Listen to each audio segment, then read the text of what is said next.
Kevin Bowen here. Don't forget to listen to The Fan now on 93.5 or 107.5 FM. And check out our latest coverage online at 1075thefan.com. AFC South football is underway for the Colts on Sunday afternoon. I'm Kevin Bowen, back on this edition of Kevin's Corner. Joey Molinaro, per usual, across the way. What are we, about T-minus 10 days, Joey, until the nuptials? We're in the single digits. Single? 9? Yeah, 9 days. I know it. Man, oh man, Crazy. I remember those moments. Yeah. Trying to soak it in, but at the same time, looking forward to it all happening Certainly. and being done. So. Certainly. Cannot wait to be there. Hopefully Mother Nature cooperates. Yep. Most importantly, today's version of Kevin's Corner, we will certainly hit on the Adam Vinatieri updates, some changes in his preparation for this week.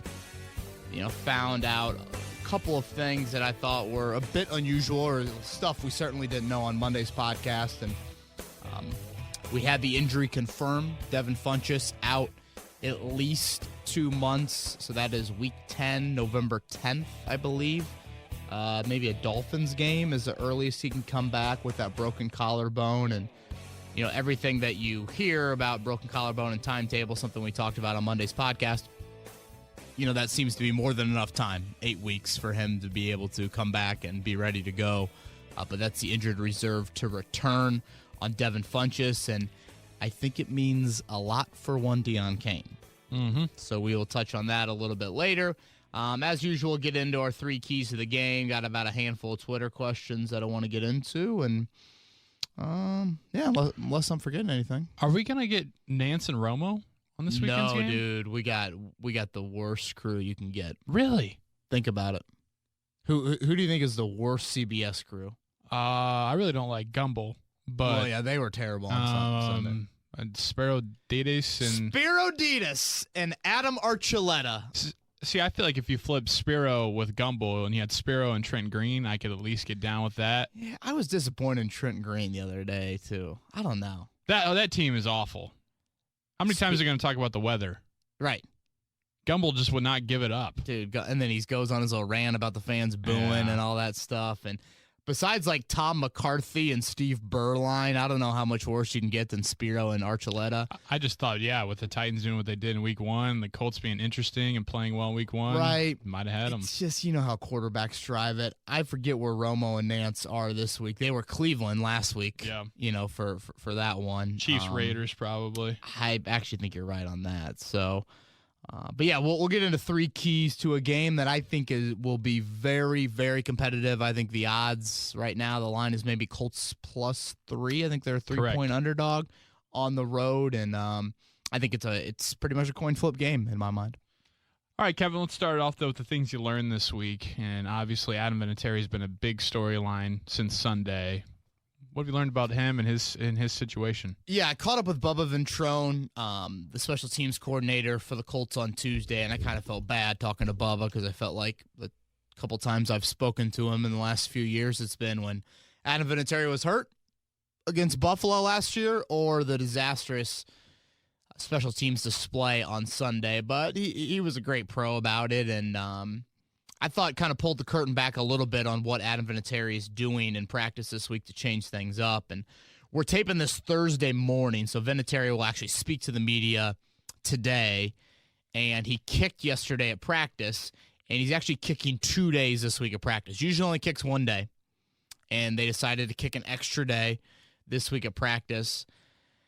I mean, we have a horrible angle at practice to judge field goals on the side, practice field, but I don't know. It looked like he kicked it pretty well. And it seems like that is par for the course with Adam Vinatieri. I mean, Bubba Ventrone made it clear. And for those that don't know, Bubba Ventrone actually played with Adam Vinatieri in New England, was a great special teams player for the Patriots. So I don't know how much he's like this kicking guru, but certainly you got to know something about kicking if you're going to be a special teams coordinator in the NFL. But he made it clear to me that practice, warm-ups, we even saw it in that Bears preseason game when Adam Vinatieri did kick. There is nothing that could have drawn up a yellowish red flag to the Colts for what happened on Sunday in Los Angeles. Ventrone actually said that if you look deeper at the numbers, just outside of like make or miss, if you look at height on his kicks or timing, maybe some deeper kind of like analytics, launch angle type stuff, Adam Vinatieri's actually, they felt like the Colts during the offseason, he kicked the ball at a stronger rate than he kicked it last offseason. So they are, again, very, very surprised by all this. And that's something that Frank Reich mentioned last year. And so Ventrone said after they looked at some film from Sunday's game in L.A., there were a couple of technique flaws that they felt like needed to be corrected. I know some people on Twitter were like, what the hell? He's 46 years old. How can there be a technique flaw? I mean, that's not the most shocking thing in the world to me. You missed the first kick right, the first extra point right, then you missed the next two left. Are you overcorrecting there? And then that last kick was just a pure shank, just a duck hook on the 29-yard field goal. So, I think it's good that they've recognized something from a mechanical technique standpoint that needs to be corrected. And we'll see if he can correct it in a game, because ultimately that's what it comes down to. No one gives two shits what he kicks like in practice, really, or even warm-ups. I know that's why the Colts feel like there's confidence in that he'll get it corrected, and Ventrone is adamant that there's no better kind of, bless you, there's no better self-corrector, self-diagnoser than Vinny. But, Joey, I feel like we've also had this misconception from people this week. It's like, oh, it's just a one-game thing. It's not. Like, this is not a one-game thing. You can even go past the Kansas City playoff loss. If you look at Vinatieri's last 4 games, 3 outright outdoor stadiums, and then Houston, if I'm not mistaken, that roof was open for the playoff game. So, 4 open-air environments. Vinatieri's missed 6 kicks. I want to say he's like 3 of 6, I think, on extra points and 8 of 11 on field goals, or maybe it's the other way around with that. But he's missed 6 kicks, 5 of those 6 misses from 33 yards or less. Wow. That's awful. Yeah. Like, that's high school kicker bad. For sure. Maybe even worse than high school kicker bad. If a high school kicker had missed 5 field goals or 5 kicks, 35 yards or less in a 4-game span, you're trying to find Johnny Jones on the soccer field and see if he can double dip. Or you're just not going. You're not using your special teams. Right. You're going for it on fourth fourth down every play. Yeah. And it's funny you bring that up. We're talking to the media this week. We're talking to the media room this week. Kicker hell sucks. Like, debating if you should keep a kicker, it sucks. And imagine what it's like for Frank Reich. Not only you have this illustrious kind of aura of a kicker, the greatest in NFL history that you're debating on, but like, what happens on a 4th down late in the game where, you got a 4th and 3 at the 28 or the 31? How does that impact some of your decision making? It's a. And then if they do decide to go for it, then that sounds the alarms of, okay, really don't trust in this guy. Exactly. It's kind of like Jacoby Brissett coming on for the Hail Mary last year in the Philly game in week 3. Everyone's like, oh, God, what does this mean for Andrew Luck's shoulder? Shoulder's dead. And so exactly publicly Frank Reich's going to be like, oh, that's nothing on the kicker. I just felt more confident in the 4th and 3 play. And then you just get into, I don't know. It's just not knowing who your kicker is. That's a blanket nightmare for a general manager. Did you see the names that the Jets brought in to try out and kick this week? I didn't. No. Trust me. I if you did, I would have thought you were crazy. Okay.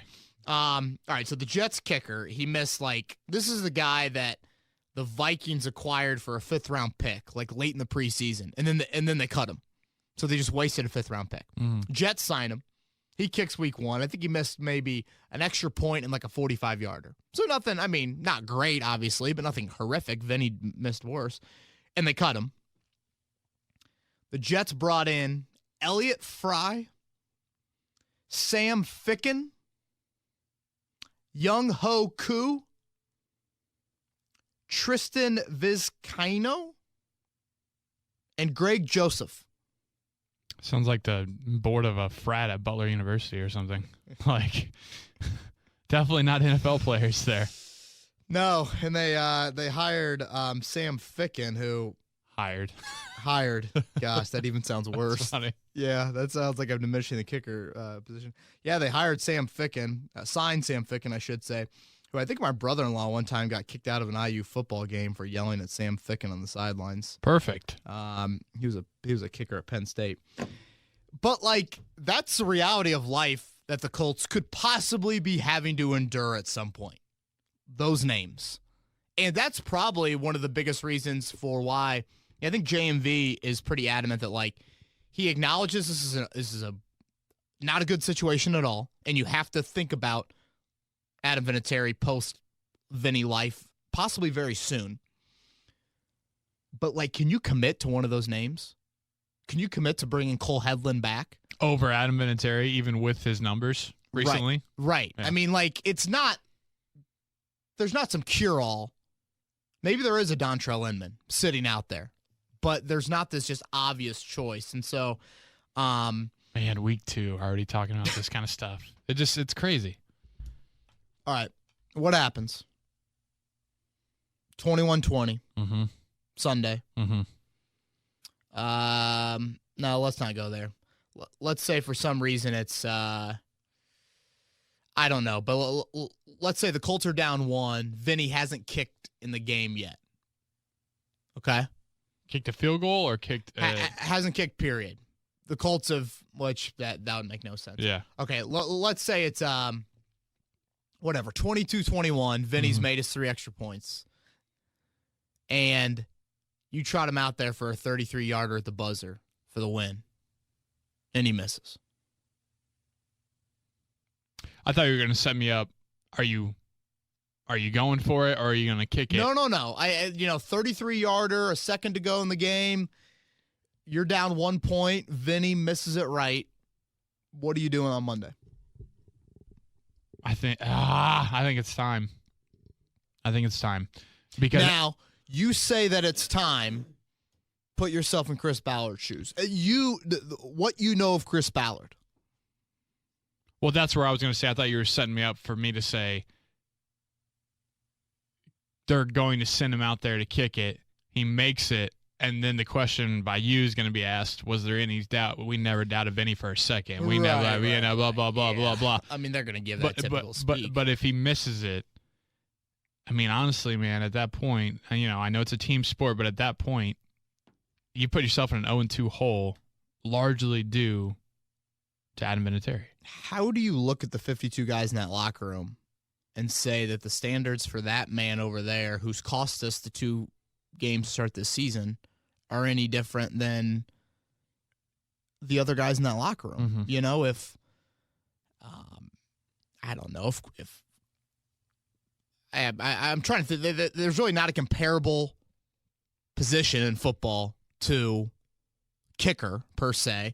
If Luke Rhodes snapped it over Rigoberto Sanchez's head twice in the first 2 weeks of the season, I don't think Luke would be back here. And I get it. Adam Vinatieri is different than Luke Rhodes in the longevity of his career. But the reality is this. It's a 4-game issue now. I've just laid out there 5 missed kicks in less than 35 yards. And he's 46 years old.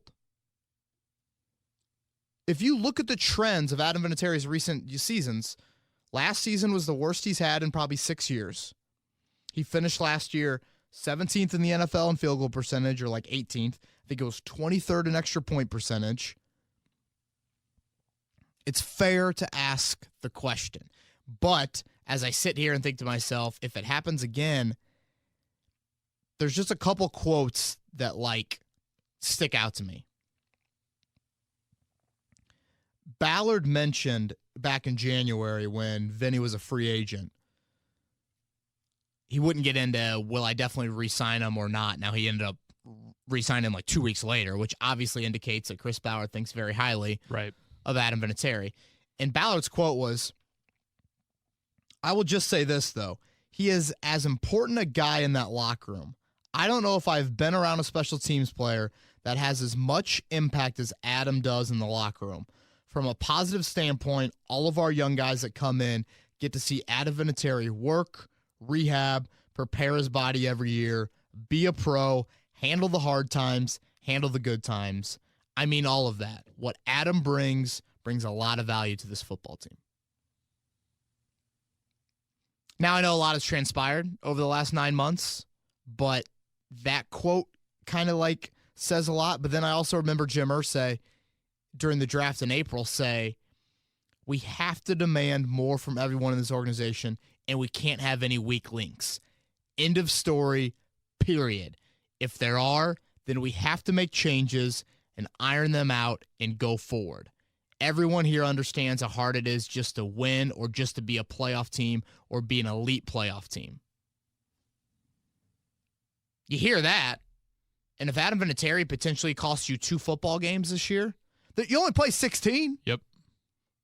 And I don't think anyone thinks that the Colts are just the best team in the league and would go 13-3 or 12-4, something like that. Like, you don't have as much margin for error with this current situation that maybe New England has or whatever.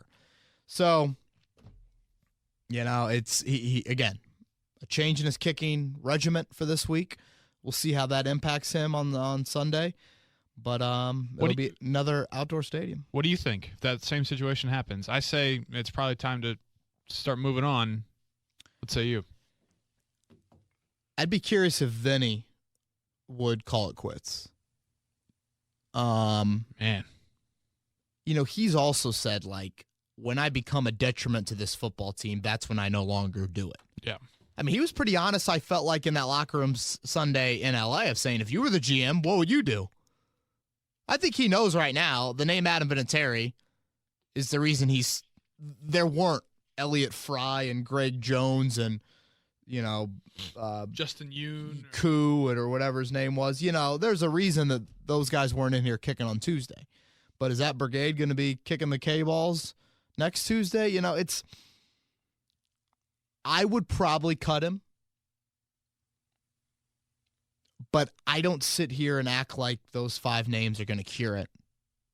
Would you, if this happens, if you're Chris Ballard and Frank Reich, out of the respect for his career and what he's done here, would you gather with him and say, hey, if you want to go out on your own terms kind of thing?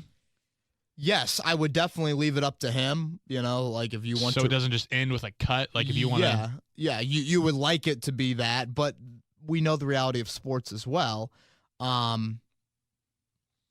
just don't think you can go with the card. I get what you're saying here. I don't think you can go with the card of, out of respect to Adam Vinatieri, he's going to continue to be our kicker.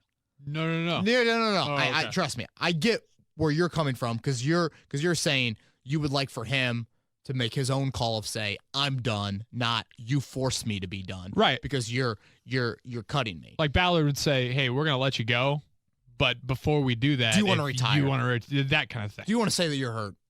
Something. Yeah. Something to make it be better.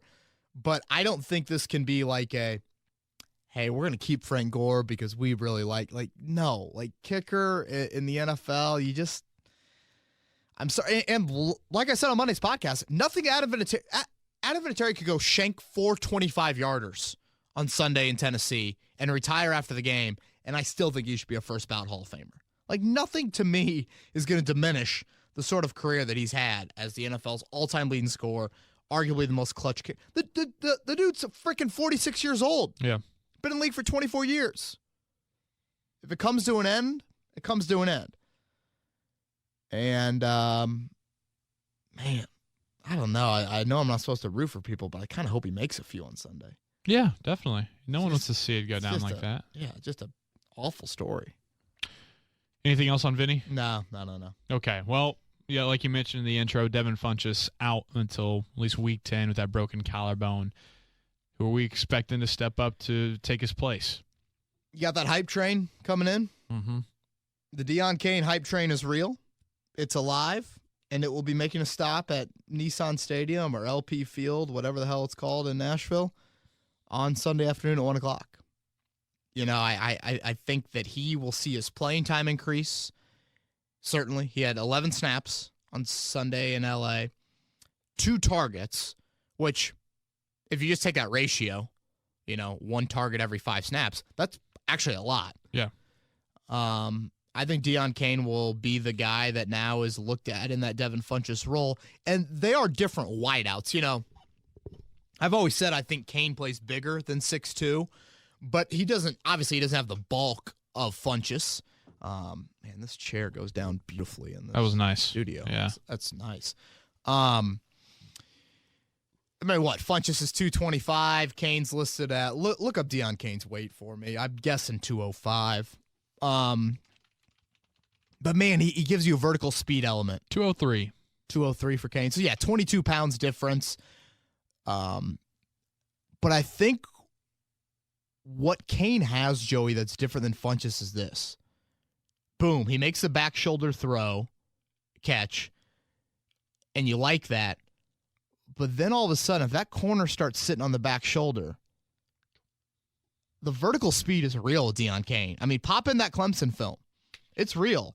And I saw a little yak in that Bears game when he had the touchdown, the night that Andrew Luck retired. That would have been the highlight of the game if oh my gosh, Luck wouldn't happen. I had a beautiful piece, a Pulitzer piece written on Chad Kelly and Deon Cain and how LaRaven Clark should be cut. And, that never saw 1075thefan.com.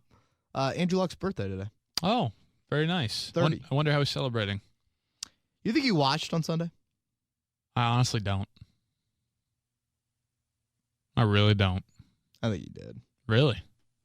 Yeah. I don't know. I don't know. I'm kind of. I could totally see him being like, give me a Matt Christopher book. Matt Christopher, he's not reading that. That was like the books I read when I was growing up. E. Scott Fitzgerald book or John Grisham book, and go into his den. But I think he watched a little bit. I think he's just completely shut out from it right now at the moment. I think he's just stepping away, and he's fine with not having it involved at all. Are the Colts going to throw out a little Twitter post, you think, today for him? I bet they're having those discussions over there, huh? I mean, they had him ready on the content calendar, so 100%. He's on the side of the building. Jeez. Anyways, people are Deon Cain. Let's get people excited again. I was going to say, people are probably like, oh my God, they're talking about Luck for a minute. I remember when Cain tore his ACL last year, Joey, and Frank Reich was like, he is one of our best receivers at beating press, which probably was more of an indictment of what your other receiver core looked like, the 6th-round rookie. Yeah. But, I feel like you could withstand a loss of Devin Funchess. And I don't want to undermine Devin Funchess because I think I've been more skeptical than most about Funchess. But Frank Reich showed on Sunday. Frank Reich likes him a lot, and they will go to him in big situations. I mean, that 4th down play was designed for him. Exactly. That is again, like we said, 3-by-1 formation, Devin Funchess on the weak side, boom, man coverage, he makes a play. But I keep on going back to Chris Ballard move-in day at training camp, talking about Deon Cain, and the pregnant pause that Chris Ballard had for 7 or 8 seconds, just talking about how Deon Cain had looked that Monday and Tuesday as the Colts were getting ready to start training camp. And just, again, that was still before he had practiced. And they saw, behind the scenes, a guy that could help them big time in 2019, and he's going to get his chance. I mean, what a great opportunity. I do think the Colts like their depth. I mean, hell, we saw Zach Pascal and Chester Rogers play 25 snaps on Sunday with Devin Funchess healthy.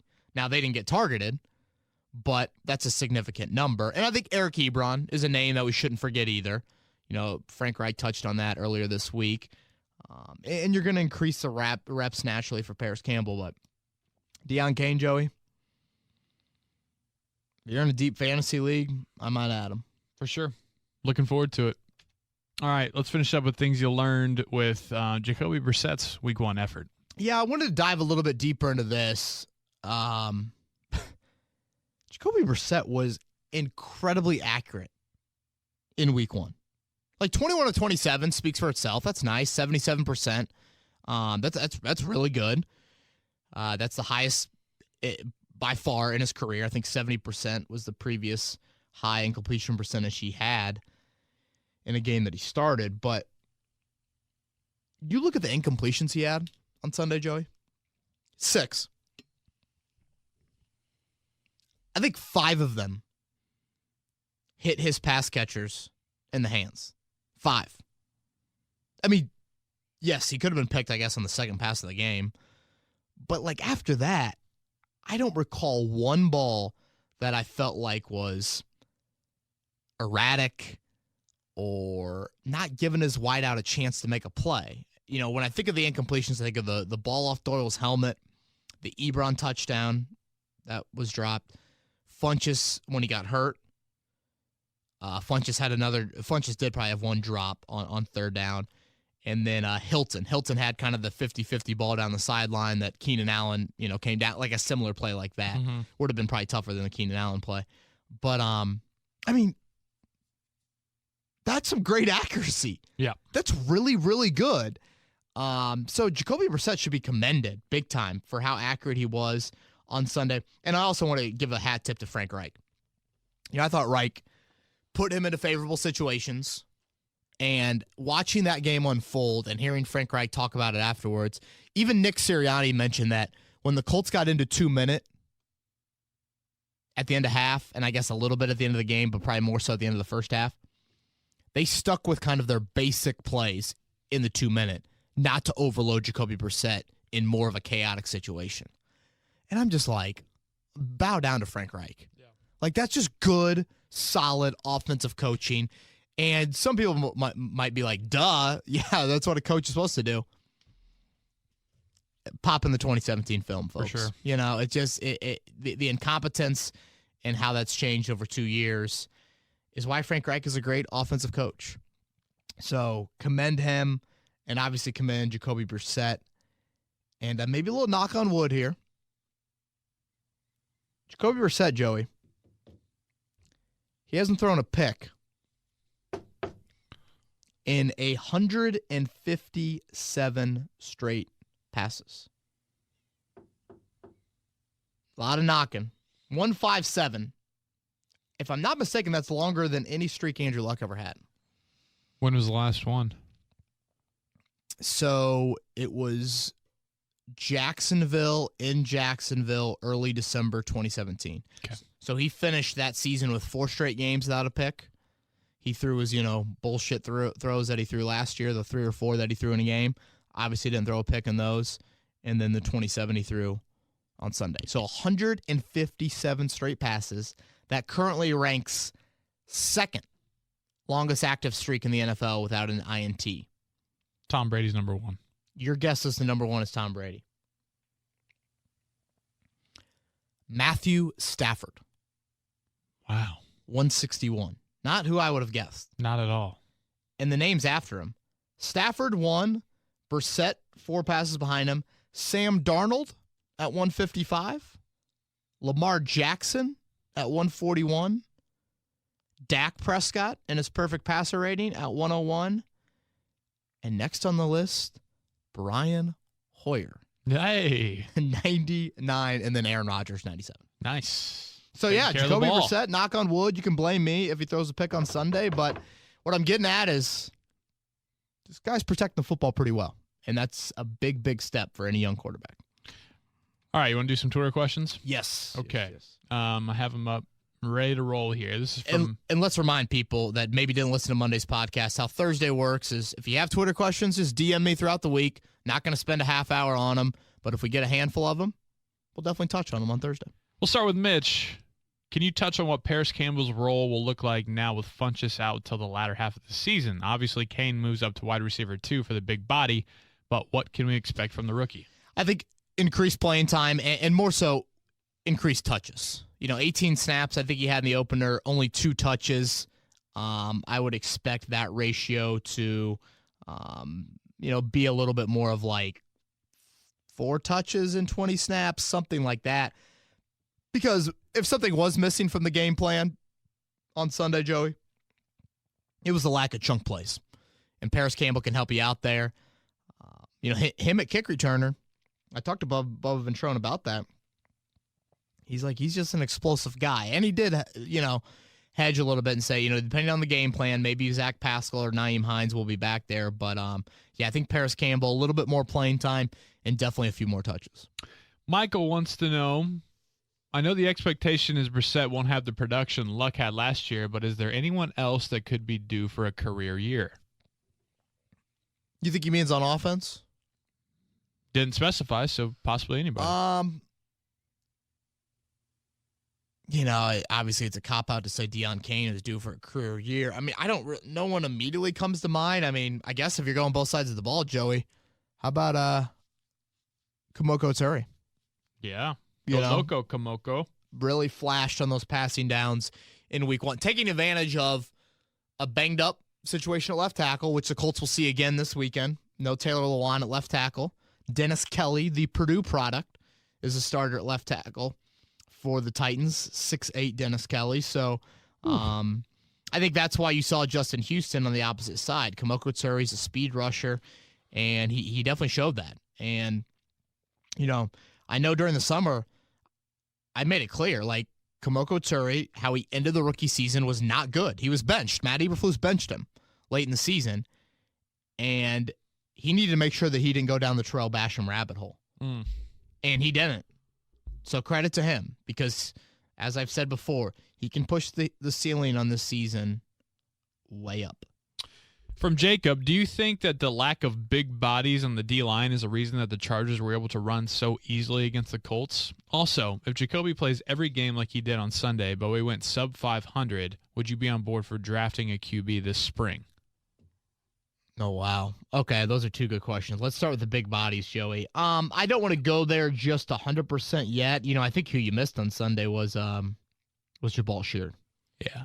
Guy that can help you out on rundowns. It looks like Sheard's return is somewhat on the horizon. I don't think he'll play Sunday, but he did some light jogging with a helmet on yesterday at practice. He's missed 7 weeks. It's a long time. Mm-hmm.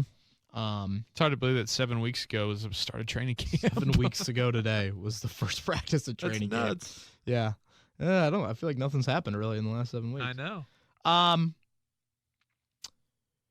But yeah, I mean, maybe you play Grover Stewart a little bit more. Did we have a Tyquan Lewis question? I'm pretty sure we did. Yep. So that's okay, coming up next. I'll wait on that one. Okay, as far as Brissett, if he plays like he did on Sunday and the Colts go 6-10 or 7-9, do you still draft a quarterback? If Jacoby Brissett plays like he did on Sunday for 16 games and the Colts go 7-9 or 6-10, Matt Eberflus and Bubba Ventrone should be fired. Because it's not on the quarterback. I mean, that might sound blunt, but like, what? I mean, or the run game's just falling apart. So yeah, let me preface by that. And yeah, if Jacoby Brissett plays like he did on Sunday, you're not drafting a quarterback. I mean, you aren't spending a high draft pick, I should say, on a quarterback. From Kevin to Kevin. This Kevin wants to know, with Tennessee's O-line hurting, do you think that Indy will keep up and be successful with the pass rush? Well, excuse me there. A little early morning. It's all right, yeah. I will say that the drop-off from Russell Okung to, what was his name, Trent Scott, I think was the left tackle for the Chargers. Yeah, that sounds good. I don't think that's as immense as the drop-off from Taylor Lewan to Dennis Kelly. I think Kelly gave up, I want to say it was like maybe 2 hurries and a sack in week 1, which, you're facing a decent Browns front. I don't know how much Myles Garrett is lined up on the left tackle, but honestly, Joey, yes, you were able to get some pressure on Phillip Rivers, but I'm not giving the D-line a great grade in week 1. It's just, I'm sorry, but when you play that bad against the run, and the interior pressure was missing, and when you blitzed, you didn't get home, which I know is not all on the D-line. Yes, you had some moments, certainly, off the edge, but you're going to be facing a little bit more of an elusive quarterback this week. So that's a group that definitely needs to show up. This is the Tyquan Lewis question from Scotty. Has there been any reason given by Coach Reich why Tyquan Lewis didn't play? Do you have any theories about it? It's also Yao Ming's birthday today. Your birthday is what, 2 days from now, tomorrow? 6 days. Oops. September 18th. Yao Ming was awesome. I love Yao Ming. Big Yao guy. Why? I just thought like, here comes this dude over from China, and everyone's thinking bust. And when he was here, he was such a great player. Yeah. He's a Hall of Famer, isn't he? Yeah. A basketball Hall of Famer? Yeah. Yeah, I love Yao Ming. Those jerseys that just said Yao on the back. Those are hot back in like 04. Oh, 100%. You still, I mean, you go down to an IU tailgate this weekend against Ohio State, I guarantee you someone's jersey? Wearing a Yao 11 Rockets jersey. All right, question was Tyquan Lewis. Why was he inactive? Yeah. I'm still scratching my head at this one, okay? So hear me out. We asked Matt Eberflus on Tuesday, why was Tyquan Lewis inactive? He says, ask Coach Frank. Ooh. Now, last year when Kamoko Turi was inactive, Matt Eberflus gave a very expansive answer on not meeting a practice standard. Basically just saying, like, he loafed too much in practice. I mean, a very candid, honest answer. Yeah. And you usually ask Matt Eberflus the defensive questions because he runs that whole operation. For sure. So we come back yesterday and ask Frank Reich, why was Tyquan Lewis inactive? And Frank, I guess I should pull out just the full quote. But basically just a little bit of background. Tyquan Lewis missed about a week in mid-August. He got banged up in the Browns joint practices, missed a week, but had been back practicing for 2 weeks since the injury and was not on the injury report at all last week. So Frank Reich offers this. Just more so not enough practice time before week one. It's usually a week-to-week decision. With Tyquan, he probably hadn't quite practiced enough in our eyes to be physically ready to go. We'll reevaluate that this week. Now, like I said, he had practiced 2 full weeks before that. Jihad Ward, his replacement on Sunday, played 13 snaps. You're not asking Tyquan Lewis to go out there and play 100% of the snaps. Yeah. If he's limited in practice in any way, he has to be on the injury report. So he wasn't on the injury report. So he was a full participant in practice for 3 straight days. He can't be a rotational defensive tackle when coming into the season you were extremely high on him. I mean, hell, and that first depth chart, he was listed as a starter. Like, I don't. Colts have a history of kind of. I just feel like report, there's right? why wouldn't Eberflus just have said that on Tuesday? Yeah.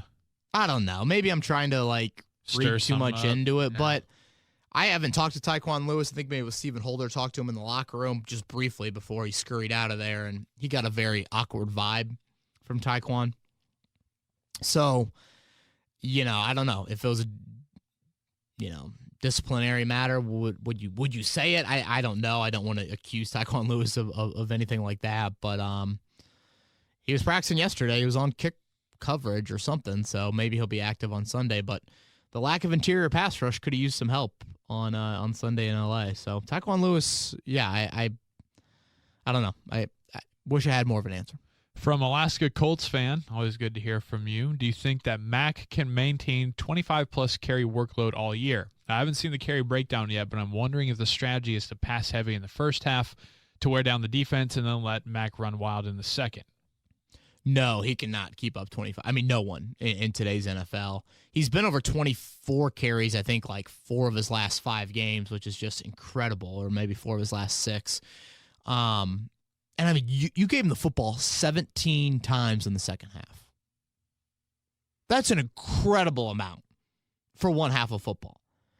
So, yes, you are not going to have the same, you threw it 27 times. I guess Brissett was sacked twice. So you threw it 29 times, or were trying to, and you ran it over 30. You aren't going to have that sort of percentage week in and week out. Having said that, I do think a blueprint for Sunday should be to try and pound it. See, I think you pound it early, hope you wear down a defense, and then potentially you can also supplement a bit of a play-action passing game or hit on a chunk vertically. I was going to say, I thought it was flipped there. I thought that was the other way he'd go about it. Right, yeah. And that's what I think Frank Reich wants to do. But, as much as Marlon Mack showed that he gets better as the game goes along, you want the dude healthy late in the season. You want to be able to trust Nyheim Hines and some of your other runners. You cannot have Marlon Mack toting it 25 times week in, week out. From Gary, will the Colts be using the no huddle and going up tempo other than in 2-minute drills? That's a good question, Gary. I wouldn't expect an abundance of it, no. I kind of hint on what I mentioned earlier about the basic plays for Jacoby Brissett in the 2-minute against the Chargers. So, no, I don't think we're going to see.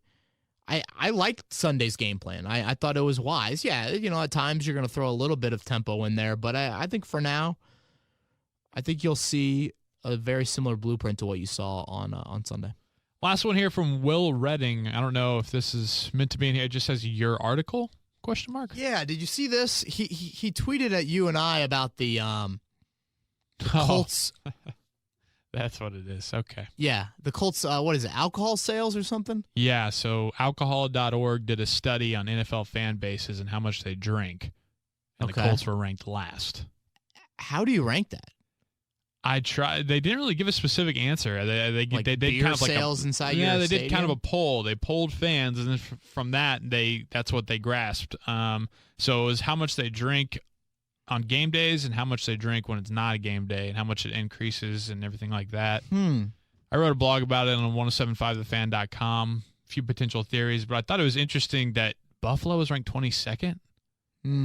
So I'm like, yeah, how's Buffalo only ranked 22nd? Right. If you watch them from 9 a.m. to noon every Sunday, they would blow .4s walking into the stadium. Exactly. Like they spray themselves with ketchup and mustard, for God's sakes. Like, do the Colts have a wild fan base?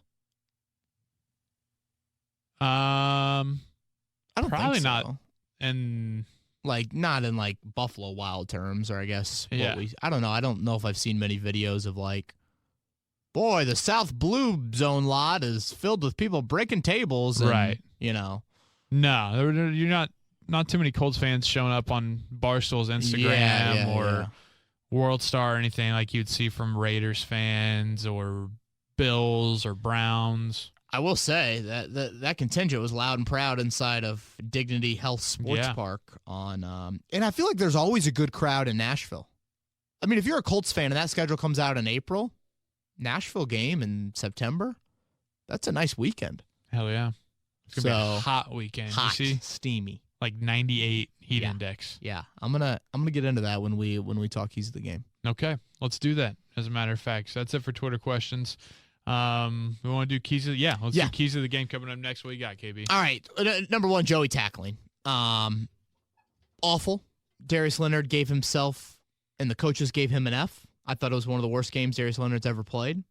The middle of the field was not good. Clayton Geathers in that mix as well. Anthony Walker. Run fits, missed assignments, trying to strip the ball too much.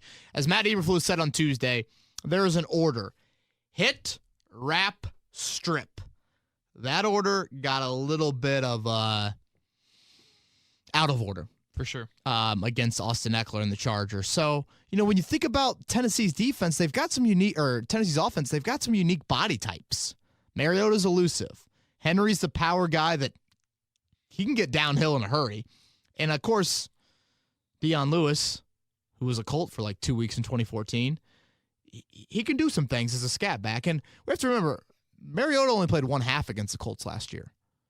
It was Blaine Gabbert for a lot of football against Indianapolis last year. So, you haven't allowed a 100-yard rusher in nearly 20 straight games. It's a great stat, but still, the tackling was an issue in week 1. So that's something I'll be keeping an eye on. Key number 2 for me, pound the run to set up the chunks. You mentioned Steamy. I think that plays into the hands of the Colts because the Tennessee defensive line is a little bit older. You can only dress so many guys on game day. We saw what happened in a much cooler LA. I think LA was nearly 80. It wasn't anywhere near as hot as it's supposed to be. Yeah. Sunday in Nashville. So pound it early, wear them down, but you have to hit on those chunks. You have to hit on the vertical passing game a little bit more than you did. It's a very, very exotic Titans defense, probably the most complicated defense that you'll get ready for all year long. But I think if you can run it at them and have success, I think that'll go a long, long way. What was the quote from yesterday? They're high on the exotic scale? High on the exotic scale. Love it. Yeah. Sounds like a science fair project or something. Sounds like it belongs in Nashville. Yeah. Yeah, that definitely does. All right, last one for me. You need a reliable fourth down. I mean, that was abysmal for what you had, and it's a 3-point spread, Joey. 3-point spread on the road. Yep. You're a road dog 3. That means Vegas thinks if this game was played in, Alaska, it'd be straight up. Uh-huh. So special teams and the right leg of number 4 is going to be absolutely huge. And, I think if we would have said at the start of the year, the Colts get a split in the first 2 games, we would have called that a win. But if you go 0-2, you're just behind the 8 ball. And it's tough. The margin for error just shrinks, period. And it's crazy to think if you go 0-2, that's 0-2 for a 5th time in the last 6 years. But, man, getting a split and jumbling up that AFC South versus getting 2 games behind the Titans in the AFC South, giving Tennessee some hope of like, hey, we finally beat the Colts. It would be very important for the Colts to get a win on Sunday. Well, let's call it what it is. What's your prediction? I think when the schedule came out, honestly, I think when I did the season predictions, now that I think about it last Thursday, I said Titans win. I'm going to go Colts win. I think a little bit of a letdown from what Tennessee showed in week 1. And I really like the blueprint I saw to the Colts in L.A.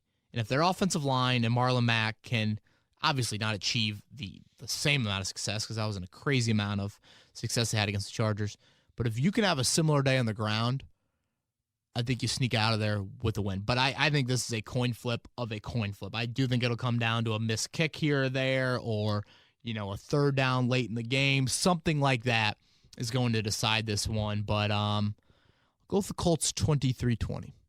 Nice. Okay. Good. What we got the rest of the week then?